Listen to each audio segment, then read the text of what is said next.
So it's Tuesday, coach the early morning classes at CrossFit Mafia, and today's class was an open workout repeat, 13.2 or 12.3 or something point something, not so important, but the workout was as many rounds and reps as possible in 10 minutes, 5 shoulder to overhead with 75 pounds, 115, 10 deadlifts, same weight, and then 15 box jumps with a step down from the top.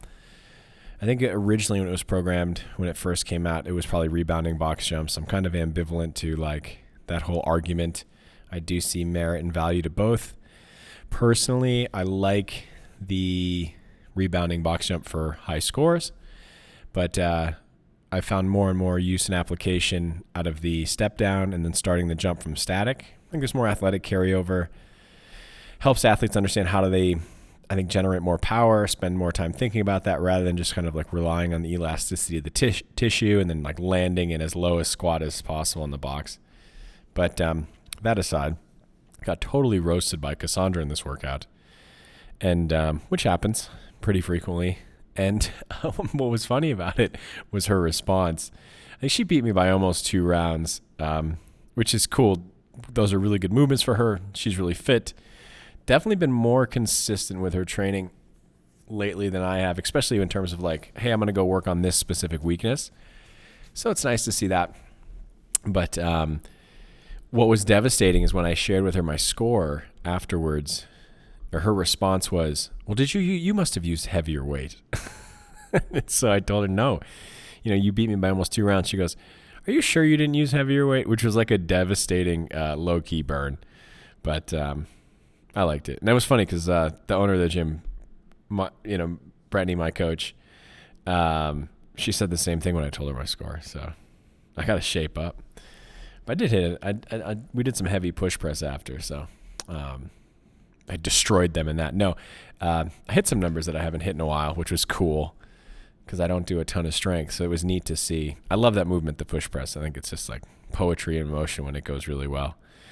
When it doesn't go well, it's sort of like a kettlebell swing, banana back arch, standing bench press. Anyway, I had a really kind of interesting day. A lot of thoughts. Was as I usually do, took the dogs out for a evening walk late, got some snowfall, beautiful. Watching dogs run and play in the snow when it's quiet, it's like kind of like this eerie experience, like enough light to kind of see their outline shape. Looks like they're just kind of like gliding over the snow. It was just really cool. But I do some good thinking out there in nature, which made me think about, I wonder where everyone does their best thinking. I don't know. If you want to share that, comment that, I'd be curious. But man, outside in nature is a special space for me. I spent a lot of time there and absolutely just lose myself. But came up with a lot of ideas. I want to go through them all right now, but I feel like some of them are meaty enough for their own 10 minutes, so we'll hold off.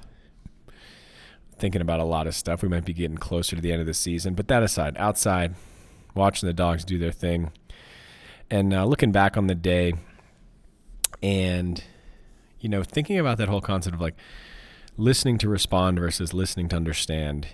And I think there's a third option, which is just like listening, like just being like active and like listening, just like paying attention. And for me, I think that's different than listening to understand. Because I still think like the goal of understanding maybe indicates that there's some sort of response being formulated. But it was a surprise to me because somebody I work with, not at the company I work at, but that I met through work, and we interact once in a while. He shared something to me. We were just kind of chatting, catching up about the holiday break, and he shared something with me like pretty personal that's going on with his family. And man, it seemed like so earnest and honest what he shared about like struggles he's having with it and how it sort of like blindsided everybody in a way. And I just tried really hard just to listen, just take it in. It actually was something that like I've gone through in my family, and we've had in our family. So that was interesting. because there was definitely a place, a foothold for me to like share some maybe like empathy or, hey, I've gone through this too kind of stuff. Just didn't seem like the place for it, because it was like, it almost like, we've become friends. We have some like common interests. We don't interact a ton, but good working relationship. And this kind of like so came out of left field, where it was kind of like, hey, this isn't the time or place for me to like insert world according to James or try to empathize or relate. It's just sort of like, and I really felt like, because the way he shared and like jumped to something that was pretty vulnerable, I just, I just kind of felt like, this is just the time and place for me just to be here. He just needs someone to like pay attention, because clearly with everything he has going on, the sickness in the family, he doesn't have time for anybody to hear him. And, he probably doesn't have 2 seconds of his day to like actually sit down and share this with everything going on. So listening just to listen, I thought that was like super interesting. I thought about it a lot more after that, because, there's the listening to respond and listening to understand. And sometimes I feel like when I'm like listening to understand, because that's the good thing, quote unquote, to do, I'm always thinking about too much, like, am I appearing like an active listener? Like, am I doing the right things? Is my body language such a way that the person is receptive, that I am listening to understand? Sometimes you get caught up with that. It's gratuitously pensive, but fuck it. That's the point of this.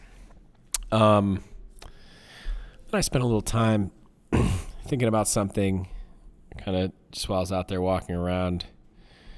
There's maybe a 2-part piece here, but just like looking back on, and we talked about this in the previous podcast, looking back on yourself. And yesterday we had talked about like what you had done to get you where you were, what you have done now to get where you are today.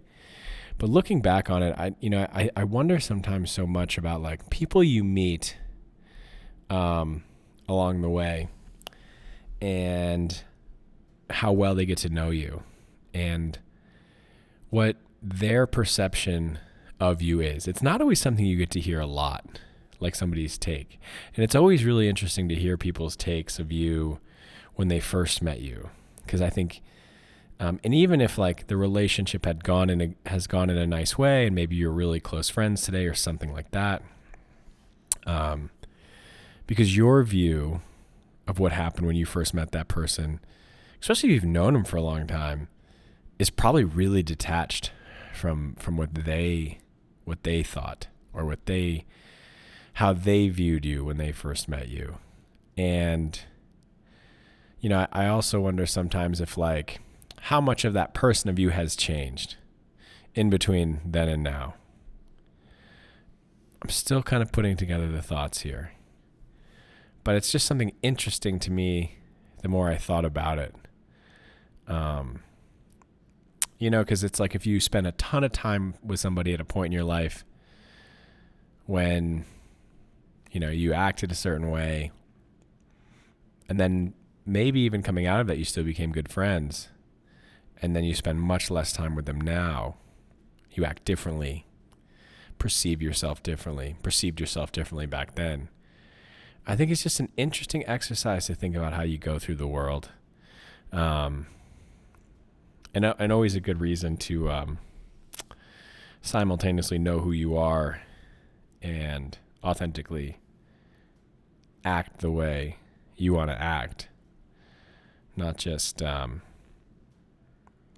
behave a way that you think you're supposed to. It's getting there, but I thought that was like an interesting thing. I think if you want to always do some self-reflection, it's, go ask some people you've known for a while what they first thought when they first met you. It's a pretty wild ride. Man, I had some other cool ideas to talk about. I wanted to talk about sarcasm. I wanted to talk about, attentiveness, high drive, purpose, the art to doing anything, active meditation and workouts, all kinds of ideas. We'll get there. Starting to also formulate like what this season looks like. I think we're getting close to the end of season 1, but I don't know. Having fun with it. More tomorrow.